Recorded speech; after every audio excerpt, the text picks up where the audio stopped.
Jamani, mimi leo ninawaambia hii siri.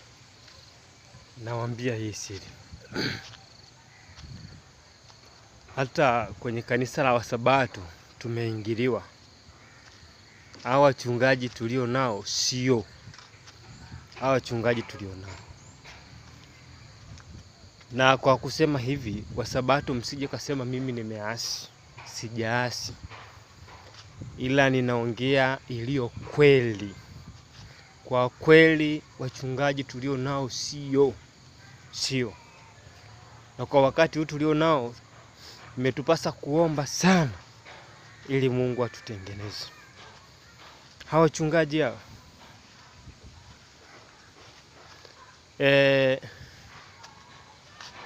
unajua kipindi hiki tulicho nacho, watu wengi sio wapenzi wa kuchunguza. Wanadhani kwamba kanisa la Wasabato na wachungaji waliokamilika, lakini sivyo kabisa ilivyo. Sikiliza, mnaona hizi idara za uchapishaji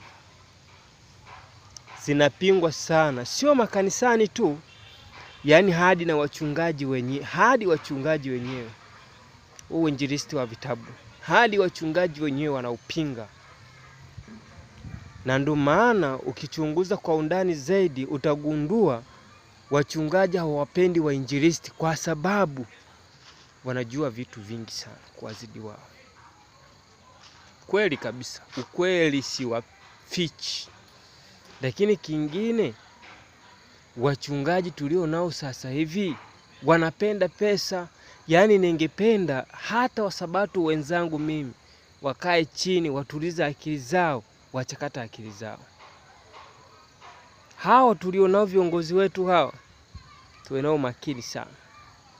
Lakini mbali na hivyo, kuna watu wanapenda kuvaa, wanapenda kuonekana.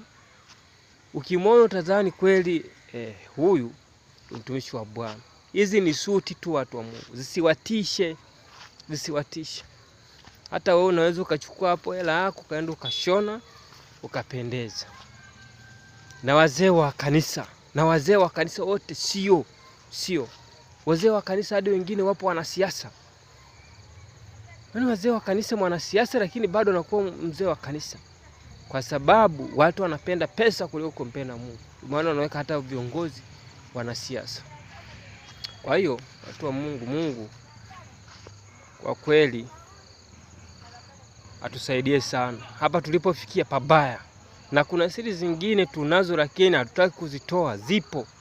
Nami Bwana akinisaidia huko mbeleni, kwa kweli nitafichua mambo mengi ninayoyajua.